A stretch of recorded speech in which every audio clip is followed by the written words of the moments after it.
Donc, moi, j'ai personnellement travaillé beaucoup en informatique, bien sûr, mais aussi beaucoup dans l'industrie, puisque j'ai été moi-même industriel pendant 9 ans, et avec des gens qui faisaient des systèmes. C'est-à-dire, moi, je fabriquais des choses compliquées, mais pas vraiment des systèmes. Mais en revanche, c'était fait pour des gens qui faisaient des systèmes. Et alors, voici un transparent que j'avais fait en 2000, à l'époque de l'Université de tous les savoirs. Il n'a pas tellement vieilli, finalement. C'est un transparent sur l'alerte aux pucerons. Et donc, ce que j'essayais de montrer aux gens, c'est que les ordinateurs allaient changer de nature et que ce n'était plus des ordinateurs à clavier et à écran qui allaient compter, mais ceux qui étaient mis dans les objets. Et j'insistais beaucoup que ce n'était pas dans les nouveaux objets, pas dans les smartphones, etc., que ça allait se passer, mais dans les objets d'avant, des objets traditionnels. Donc, il n'y a là que des vieux objets dans ce dessin, quasiment. Et vous pouvez remarquer qu'à l'heure actuelle, c'est presque complètement fait. Il n'y a que l'épouvantail, là, que j'ai toujours pas compris. Enfin, si, il y a des systèmes pour éloigner les oiseaux dans les aéroports. Mais donc, et j'insistais tout de suite aussi sur le fait que toutes ces choses-là allaient être connectées, et que c'est là que ça allait devenir un peu plus compliqué et un peu plus riche, et c'est là que ça devient un système. Ces objets peuvent être individuellement compliqués, mais quand on les connecte, on change de nature. On change de nature de choses. Alors, la connexion de tout ça, c'est pas encore fait, hein. C'est en train de se faire, c'est pas encore fait, et il y a beaucoup d'obstacles à ce que ça se fasse, des obstacles de normalisation, des obstacles techniques, de normalisation, de responsabilité, etc. Je vais en passer, mais ça va se faire de toute façon, hein. C'est pas simple, mais c'est sur le chemin. Et à l'heure actuelle, c'est 98% des ordinateurs qui sont là-dedans, hein. Donc c'est gros. Et il y aura forcément de l'ordre de 50-100 ordinateurs par personne sur le réseau dans pas très longtemps. Le problème, c'est que ces choses-là sont des applications assez critiques souvent, dont on dépend très fort, et qu'il y a un ennemi en informatique qui n'est pas un ennemi connu forcément dans le reste du monde, qui est le bug. Et je vais essayer d'expliquer pourquoi le bug est absolument critique, et pourquoi les systèmes peuvent être mangés par les bugs, c'est ce que fait le dessin, et pourquoi il existe des méthodes pour s'en prémunir. Mais si on n'emploie pas ces méthodes, on est sûr de tomber dessus. Et ça, c'est un point assez incontournable. Alors, l'irruption d'un intrus, ça veut dire quoi? Ça veut dire que si on prend les sciences et aussi l'industrie du XXe siècle, elle était caractérisée par un triangle simple, matière, énergie et onde. Bon, matière, tout le monde voit ce que c'est, énergie aussi. Ondes, bah, c'est les télécoms, la radio, beaucoup d'ondes, hein, dans la vie, puis aussi les vagues qui concernent beaucoup les bateaux, et des choses comme ça. Donc c'était ce triangle-là avec lequel l'esprit des gens a été construit, et en particulier l'esprit de 85% des gens qui sont dans cette salle, je suis sûr, a été construit sur ce triangle-là. Et est arrivé à la fin du 20e et maintenant beaucoup plus fort, quelque chose d'autre qui est l'information. Et l'information, c'est complètement différent. C'est complètement différent, c'est pas du tout les mêmes raisonnements, c'est pas du tout la même bête, et c'est central dans les systèmes, parce que c'est le système nerveux. Et quand le système nerveux est en panne, chez les hommes aussi, c'est pas très bien, hein. Il vaut mieux avoir un mauvais physique et un bon système nerveux que l'inverse, hein. Donc l'information, ben, ça pèse rien, ça sent pas, ça brûle pas, ça se voit pas, ça se conserve et ça se réplique arbitrairement, avec exactitude. Il y a encore des gens qui croient que c'est pas vrai, que quand on fait une copie d'un MP3, on dégrade le son, hein, j'en ai encore rencontré. C'est juste pas ça. Et donc l'information n'obéit pas aux mêmes règles que le reste du monde, et très souvent ces règles, les gens ne les connaissent pas, ce qui est tout à fait normal, parce que le monde, on se le fabrique quand on a un certain âge, et après il est beaucoup plus dur à modifier, c'est comme l'apprentissage des langues. Et c'est donc tout à fait normal. Et dans l'information, on a inventé, enfin l'information on ne l'a pas inventée, mais on a inventé dans les années 1950, on a inventé une machine tout à fait extraordinaire qui s'appelle l'ordinateur. Et l'ordinateur est utilisé dans tous ces systèmes, et il a une particularité très nette, c'est d'être l'opposé total de l'homme, par tous les bouts. Donc l'homme est intuitif, assez peu rigoureux, mais beaucoup plus malin, et intelligent. Il est intelligent et il est lent. Et la machine est très rapide, totalement exacte. Il y a des erreurs de machine, ça existe vraiment très peu, et on peut s'en prémunir arbitrairement, et complètement stupide. J'emploie un autre mot si vous voulez. Ça, c'est très très fondamental, parce que ça va conditionner une bonne ou une mauvaise vision de l'informatique. Donc il y a des gens qui pensent, j'ai entendu par exemple quelque chose d'extraordinaire, j'ai lu dans un journal américain par le directeur du journal, qui est un journal sur le logiciel, les machines ne peuvent pas tout faire d'après des résultats de mathématiques, mais avec les logiciels on peut tout faire. Alors ça c'est une affirmation qui me laisse absolument baba, et qui montre que même des gens qui se disent de la profession ont des problèmes de compréhension minimale.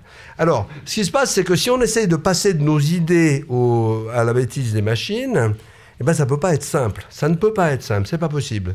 Parce que quand on dit une idée à une machine, sa réponse, c'est syntaxe error. Hein. Alors, il va falloir maîtriser ce chemin, et ça, c'est difficile. Et malheureusement, il y a encore beaucoup de projets qui partent sans maîtrise, hein, mais même maîtrise intellectuelle, hein, pas seulement maîtrise technique ou maîtrise organisationnelle, maîtrise intellectuelle. Et s'il n'y a pas la maîtrise, eh ben c'est ça qui va manger nos systèmes, hein, de la tête à l'ordinateur. Et ça, c'est très très dangereux. Donc, mais il existe d'autres méthodes de travail, hein, c'est possible, mais il faut penser avec les bonnes façons. De même que si on fait n'importe quoi avec un marteau et un bout de métal, on ne va pas faire une voiture. Mais la façon de faire une voiture en métal et la façon de faire le programme qu'il y a dans la voiture, c'est complètement différent intellectuellement. Et ça, c'est quelque chose qui est difficile à concevoir pour pas mal de gens. Alors, il existe des méthodes qui s'appellent les modèles formels, ce que j'essaye cette année, qui sont restés longtemps, je dirais, un peu dans l'ombre, et qui commencent à exister vraiment, et qui changent la donne. Et je vais vous montrer pourquoi. Alors d'abord, une chose très importante que je fais toujours, il y a peut-être des tas de gens qui l'ont vu, c'est j'ai cherché très longtemps une explication pour expliquer à des gens qui ne sont pas du sujet ce que c'est qu'un bug en informatique. Parce qu'il n'y a pas ça avec la matière. Il y a un peu en bio, mais c'est plus compliqué. Donc voilà, je vais vous expliquer pourquoi l'ordinateur, la seule bonne définition de l'ordinateur, c'est de l'amplificateur d'erreur. Alors je vous montre ça. Voilà New York ici, et New York c'est plein de sens interdits et c'est plein de travaux, donc on ne peut jamais aller tout droit. Moi j'habite là-haut, au nord, et j'ai un copain qui habite au sud, et il n'est pas très intelligent, mettons à peu près comme un ordinateur, encore que c'est un peu méchant pour lui, et je lui donne l'itinéraire dans un code machine à 3 lettres, un TDG, T ça veut dire tout droit, D ça veut dire à droite, et G ça veut dire à gauche. Donc s'il fait strictement ce qui a marqué là, comme un ordinateur, il va faire ça. Il va arriver chez moi par le seul trajet possible dans New York ce jour-là. Mais il se peut qu'il y ait alors un programme informatique, c'est la même chose, sauf que ça fait 50 millions de long, d'accord? Donc maintenant, mettons une erreur quelque part, n'importe où. Par exemple, pour une raison quelconque de recopie, de fatigue, n'importe quoi, ce T au milieu est changé en D. Donc il se passe un tout petit détail, c'est qu'à un moment, on ne prend pas le carrefour dans le bon sens. Donc ça va n'importe où. Et ce qui est très important de comprendre, c'est que l'ordinateur, j'ai oublié de le dire, a une conscience professionnelle absolue. Hein, et il va tirer les conséquences de votre erreur jusqu'à le plus extrême des bouts, s'il ne s'est pas explosé entre-temps. Et c'est très très sensible, parce que si on fait une erreur à un autre endroit, on va dans un autre n'importe où. Donc ça, c'est très important de comprendre ça. Le nombre de n'importe où, quand on écrit de l'informatique, est absolument arbitraire. Il n'y a pas d'autocorrection, il n'y a pas de système, et il y a des gens qui disent qu'il faudrait des systèmes d'autocorrection. Certainement, mais on n'a jamais su faire ça. Donc il va bien falloir vivre avec ce qu'on a aussi. Dans ces sujets-là, il faudrait faire et le on sait faire, c'est pas relié par des fonctions simples. Hein. Maintenant, on a des systèmes parallèles. Dans tout ce que j'ai montré, les choses se causent. Alors, la programmation avec un seul doigt, comme on faisait avant au XXe siècle, c'était encore assez simple. Mais quand on travaille en parallèle à plusieurs, il y a des phénomènes nouveaux. Ici, vous avez le deadlock. C'est ce qui se passe quand votre ordinateur se congèle ou votre voiture se congèle, ce qui m'est arrivé. C'est en général ça. Là, vous avez Lise et Laure, un crayon et une règle. Elles veulent chacun avoir les deux, chacune avoir les deux. Mais elles ne sont pas prêtes à lâcher la leur. Donc ça, c'est un truc qu'on voit aussi chez les hommes, mais chez les hommes, on arrive à le résoudre. Chez les ordinateurs, on ne s'aperçoit pas que ça se passe comme ça. C'est très dur à débugger. Et puis après, il y a un peu plus compliqué. Lise et Laure sont d'accord pour se passer le crayon et la règle, mais il y a Manon qui est trop petite et qui n'arrive pas à les attraper. Et donc, c'est ce qu'on appelle la famine en informatique. Et ça, c'est très, très difficile à détecter parce que la machine marche normalement. Il y a juste un bout qui ne fait rien. Et ça peut empêcher un système de fonctionner. Et c'est très difficile à détecter. Et c'est très difficile à contrôler. C'est le contrôle de ces deux choses-là qu'a donné le prix Turing à Alexis Lamport l'année dernière. C'est un peu le seul qui comprend ça, pour tout dire. Il ne faut pas laisser ces choses-là aux ingénieurs normaux. C'est pas possible. Il faut avoir des bibliothèques. C'est trop difficile. Intellectuellement, c'est très dur. Il n'y a aucune différence entre quelque chose qui marche et quelque chose qui ne marche pas. Il n'y a aucune différence visible, même chez les experts. Mais heureusement, il y a des bibliothèques qui permettent de faire des trucs qui marchent. Bon. Alors, les bugs, les mauvais designs, ça a des effets très, très sournois sur les systèmes. Alors, des fois, moi, j'avais fait un rapport sur l'informatique dans le spatial juste avant l'explosion d'Ariane. Notre conclusion avait été, ce rapport n'est pas public, mais je peux vous donner la conclusion et la prescription. Notre conclusion était de la façon dont vous y prenez à croire que l'informatique, c'est exactement la même chose que la propulsion ou la mécanique, ça va vous sauter à la figure. Donc, on a été viré et rappelé. Bon, alors, en automobile, on est dans une situation à l'heure actuelle que j'estime très très mauvaise. Très très mauvaise. Les bugs apparaissent vraiment parce qu'il y a des systèmes qui font vraiment quelque chose. Avant, ils ne faisaient pas grand-chose. Sans doute avez-vous entendu parler du bug de Toyota qui est maximal. Le contrôle moteur de Toyota qui a tué un certain nombre de gens. Un juge américain a exigé de voir le code. Le code a été expertisé. L'expertise est sur le web. Et le document d'expertise, qui est pas quelqu'un de très compétent, commence par toutes les méthodes pour fabriquer du logiciel qui ne marche pas ont été employées simultanément. Début du rapport. Et c'est très étonnant. Les gens étaient très surpris parce que Toyota est une société extrêmement sérieuse. Mais je pense qu'il y a eu une course. Il y a une course à l'innovation en automobile qui force à informatiser tout avec des gens qui ne sont pas forcément formés comme il faut, avec des dirigeants qui ne sont pas tombés dedans quand ils étaient petits. Et le problème est intrinsèquement dur. Et je pense qu'un automobiliste qui dit, un OM qui dit à l'heure actuelle, on ne va pas informatiser nos voitures, il ne peut pas survivre. Donc c'est un problème sérieux. Moi, j'ai découvert, je pensais que j'ai une berlingot, je pensais qu'il n'y avait pas beaucoup d'informatique, et j'ai découvert que si, parce que je rentre chez moi, j'enlève ma clé, c'est une diesel, j'enlève ma clé, j'arrive chez moi, et je me dis, tiens, c'est marrant, le moteur tourne encore. Alors ça, je me suis dit, il n'y a que du logiciel qui peut faire ça. Non, alors c'est pas tout à fait vrai. Je l'ai apporté au garage, et ils sont venus, quand on leur apporte une voiture avec des pannes d'électronique ou d'informatique, les garages, ils n'aiment pas. Mais là, ils sont revenus tous souriants, avec une facture de 80 €, en me disant, on a trouvé, cette fois, on a trouvé. Ce qui empêchait votre moteur de s'arrêter, c'était le contacteur du feu stop sur la pédale de frein. Et ça dit que, j'ai dit, oula, enfin je n'aurais pas dit à eux, mais oula, il n'y aurait pas un problème d'analyse système. Bloquer le moteur à cause du contacteur de la pédale de frein, c'est sérieux, quoi. C'est pas... Et bon, mais les gens ne sont pas habitués parce que c'est de l'information, ça ne se voit pas, il n'y a pas de lien physique. Ça se passe sur des bus. Bon, les systèmes de réservation, j'ai envoyé des dizaines de meurs rien que pour voir un grand système de réservation de train en France. Je n'ai jamais vu aucun bug corrigé, je n'ai jamais reçu aucune accusé de réception et tout, un bug qui m'a coûté 100 €. Et l'autre jour, en allant sur Eurostar, je commande le Londres-Paris de retour, et puis je l'imprime et je vois billet Paris-Londres. Je me dis, voilà, évidemment, non remboursable, non modifiable. Je téléphone à Eurostar, il dit, oh ben vous n'êtes pas le premier, c'est un bug, vous inquiétez pas, on va arranger ça. C'est pas avec ça qu'on va faire des vrais systèmes. Faut bien comprendre. On peut pas faire des systèmes qui marchent si les composants sont pas bons. Alors en ce moment, ça se voit dans le téléphone portable. J'avais une passion pour l'application du Monde qui s'est beaucoup améliorée, hélas, qui de temps en temps se plantait, et sur l'écran, il y avait marqué « Le monde s'est arrêté ». Voilà. Alors il y a aussi une question qui se pose et qui va à mon avis, être très sérieuse. Vraiment, j'espère qu'elle va être très sérieuse, c'est des problèmes légaux. C'est-à-dire que quand une voiture tue des gens, évidemment, le premier boulot du constructeur, c'est d'expliquer que c'est la faute du conducteur, c'est totalement clair. Et ça ne va pas pouvoir durer longtemps, ça. Et donc, ça veut dire que quand on me dit qu'on va lâcher des bagnoles robots, etc., c'est juste que les avocats ne se sont pas encore occupés de ça. C'est ça que ça me dit. Et j'ai été dans des congrès en Allemagne d'automobile, où on essayait d'expliquer qu'il y avait d'autres méthodes pour travailler.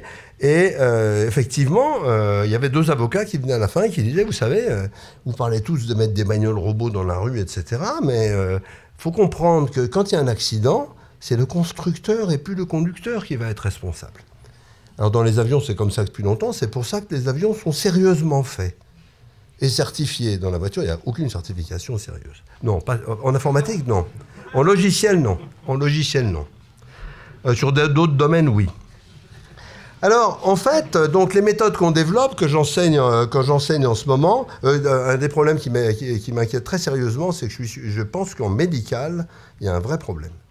Donc sur les robots, par exemple, ou sur les implants, vous savez quand même qu'il y a une fac américaine qui a pris une télécommande normale et a montré qu'on prenait le pouvoir à 1 mètre sur tous les pacemakers, sur 50% des pacemakers aux États-Unis. Hein. Super user, c'est sérieux.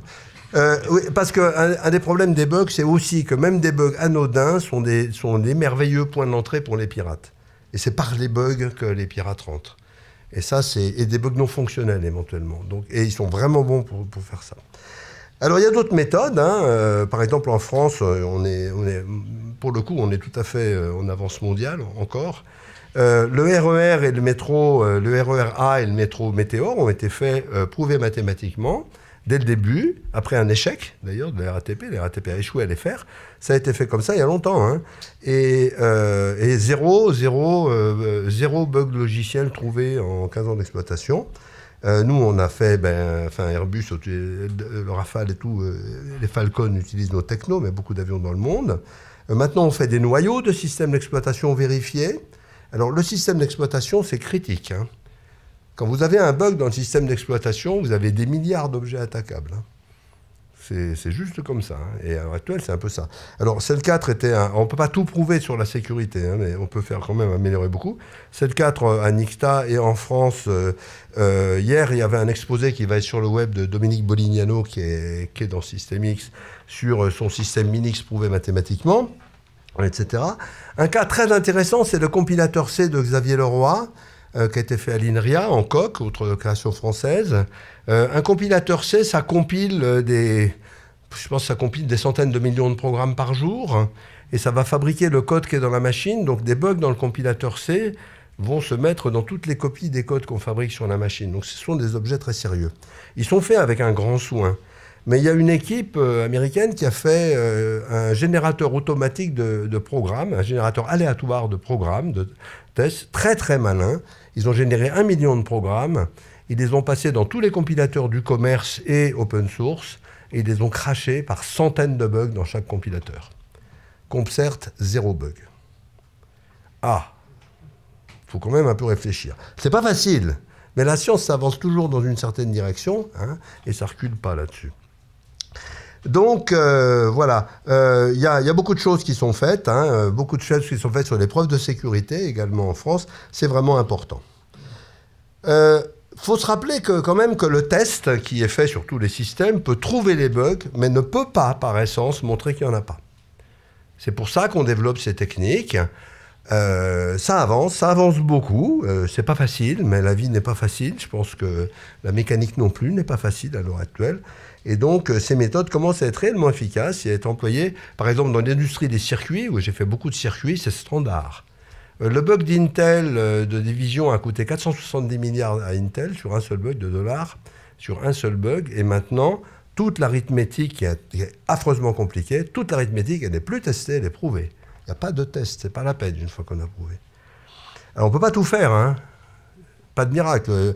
Ne repartons pas dans les fantasmes comme sont très très prompts à le faire les gens sur l'informatique, où brusquement on a peur de l'intelligence artificielle parce que les ordinateurs vont se reproduire. Allez voir une usine de circuits et on en reparlera. Donc beaucoup de bugs de sécurité viennent de tout petits bugs, donc c'est vraiment très, très important. Les protocoles de sécurité, la sécurité, les deux trous de la sécurité, c'est pas la crypto, c'est les protocoles et les gens. Bon, les gens, là, on n'y peut trop rien. Si, on peut améliorer les protocoles pour ça dépendre moins des gens. Mais les protocoles de sécurité, c'est quelque chose qui est incompréhensible aux hommes. C'est même les gens qui les designent n'arrivent pas à se convaincre si ça marche ou pas. Et maintenant, on commence à savoir prouver les protocoles de sécurité. Et surtout, à chaque fois qu'on fait un essai sur un protocole, ben, on trouve qu'il est troué. Ce qui est très intéressant. Puis après, on arrive à le déplomber. Par exemple, SSL, le protocole de sécurité du web, a été largement prouvé. Mais ça n'empêche pas qu'il y a eu une implémentation de GNU qui avait un trou depuis 2 ans qui permettait de rentrer dans toutes les machines. Hein. Elle a été corrigée très très vite. Ces choses-là sont dangereuses. On n'a pas trop ça. L'inconvénient de l'informatique, c'est qu'elle est répartie identiquement partout, donc les faiblesses sont les mêmes partout. Donc ça, il faut y réfléchir. Bon, les systèmes modernes, la seule façon de les faire, c'est d'arrêter de faire, de reprogrammer tout à chaque fois, c'est d'avoir des composants certifiés, avec une très grande rigueur, et par exemple, et d'arrêter les faux raisonnements. Par exemple, j'ai fait une expertise sur le logiciel des centrales nucléaires, et des gens, pour des raisons tout à fait normales, parce qu'ils étaient physiciens, me disaient « Quelle est la probabilité de bug de ce programme ?» Je disais, la question n'a pas de sens. Un programme, ça n'a pas de probabilité de bug. Ça a des bugs ou ça n'en a pas. Il peut y avoir des probabilités que les bugs que ça fassent des mauvaises choses, mais ce n'est pas le même sujet. Oui, mais alors, comme nous, on multiplie des probabilités de bugs pour faire la sécurité, il faut qu'on multiplie par quelque chose. Ben, je dis oui, 1 ou 0. Et c'est un vrai problème. C'est un vrai problème. C'est-à-dire qu'on ne peut pas appliquer les mêmes raisonnements. Donc, il ne faut pas faire semblant de les appliquer. Mais on n'a pas encore les raisonnements à appliquer. Et il faut s'y habituer, c'est comme ça. On n'est pas encore capable de répondre à ces questions-là. C'est vraiment difficile. Alors, on peut faire mieux que ça. Alors, un autre point dans les systèmes qui est là est vraiment très fondamental. C'est le dernier que je développerai, le rôle fondamental du temps. Internet, par exemple, est un système qui ne connaît pas le temps. Il n'y a pas du tout de temps dans le réseau et tout. Et ça a des énormes inconvénients. Ça a plein d'avantages, c'est très simple. Ça a des gros inconvénients sur tous les systèmes qu'on appelle cyberphysiques, c'est-à-dire ceux qui vont être en relation avec la physique. Par exemple, en voiture, au début, il y avait des réseaux asynchrones. Enfin, il y a encore des réseaux asynchrones. Donc, quand on envoie un message, on ne sait pas quand il arrive. Et quand les gens ont commencé à essayer de coordonner les freins et la suspension, par exemple pour pencher à l'intérieur, eh bien, les équations pour faire ça, elles dépendent critiquement du temps. Et si le réseau bouffe le temps, eh bien, ça ne va pas marcher, simplement. Donc, le temps, c'est partout. Alors, heureusement, le temps est la plus facile des choses à faire. À l'heure actuelle, on peut synchroniser tous les ordinateurs. Dès que vous êtes branché sur un réseau, vous vous synchronisez avec toutes les horloges du monde. Ça, vous ne savez pas forcément. Et vous synchronisez vos ordinateurs à 3-4 millisecondes en permanence. Le téléphone, c'est mieux que ça. Et de ça, on peut se servir pour simplifier énormément les systèmes. C'est-à-dire que quand on fait des communications asynchrones dans lesquelles il n'y a pas de temps, on s'expose à une explosion de tous les comportements possibles qu'on réduit complètement en tenant compte du temps, qui est la chose la plus facile à faire, en fait. Synchroniser le temps. Bon, c'est un sujet assez compliqué à expliquer. J'ai passé 2 ans à le faire au collège. Alors, il se trouve que nous, en France, on a fait les langages synchrones qui ont été les premiers à faire ça sérieusement et qui sont utilisés, utilisés par Dassault pour le Rafale tout de suite, par Airbus tout de suite. Enfin, ça vole tout avec les technologies. Maintenant, c'est STL Technologies qui est une boîte américaine pour cause de succès. Et voilà. Et puis, il y a Ptolémée, un grand projet à Berkeley qui est extrêmement intéressant au niveau système, justement. C'est un projet qui prend le problème du temps dans les systèmes et de la composition de modèles asynchrone, c'est-à-dire que tout n'est pas forcément monolithique. Et Ptolémée de Hedley, qui est un grand ami de la France, et qui réutilise tout ce qu'on a fait, a comme objectif système ça, et est soutenu aux États-Unis à fond sur, vraiment très très beaucoup, sur tous les problèmes de réseaux de capteurs, de réseaux d'actionneurs, de robotique, etc. Et c'est pas la seule approche possible, mais c'est certainement la plus évoluée avec ce qu'on a fait nous, et qui est compatible. Et ça change tout, c'est-à-dire que ça simplifie les systèmes d'un ordre de grandeur. Pas partout, il y a des systèmes que ça ne simplifie pas, mais il est très facile de se faire mordre par l'informatique. C'est vraiment très facile. Il suffit de prendre la mauvaise décision le premier jour, et après, on prend les coups de pied au derrière toute sa vie. Voilà. Alors, par exemple, toutes les industries utilisent MATLAB et tout. Et bien, MATLAB ne comprend rien au temps. Il n'y a pas que MATLAB. Tous les modeleurs comprennent rien au temps. Ils ne savent absolument pas mélanger le continu et le discret. Mais une recherche qui a été faite à Norman Sup, en particulier, résout bien ce problème et on saura l'améliorer. Mais méfiez-vous, ce n'est pas parce que vous écrivez des équations qui ont l'air justes que le système qui va vous les résoudre va faire ce qu'il faut. Ce n'est pas vrai à l'heure actuelle. Donc, c'est ça l'enjeu de l'informatique. C'est comment on sait quand c'est bon ou pas. Ah, il n'y a pas d'inspection visuelle. Voilà, donc tout ça, c'est raconté là. Conclusion, les difficultés intrinsèques de l'informatique et sa capacité à faire péter les systèmes à elle toute seule sont quand même assez largement sous-estimées à l'heure actuelle. Elles sont sérieuses. L'informatique, ce n'est qu'un composant des systèmes. Mais sa propension à faire ce qu'il ne faut pas, par défaut, est très grande. Elle demande un soin tout particulier. son rôle est critique dans les systèmes modernes. Bon, on arrive à faire mieux, hein, et les méthodes traditionnelles, plus on les fait, plus on met de gens, plus ils sont formés pareil qu'avant, plus on s'expose à des ennuis. Donc les seules solutions réelles, c'est que les ingénieurs et surtout les décideurs comprennent l'existence du problème. Parce que si les décideurs ne comprennent pas l'existence du problème, jamais ils financeront quoi que ce soit qui fera bouger les ingénieurs. Voilà.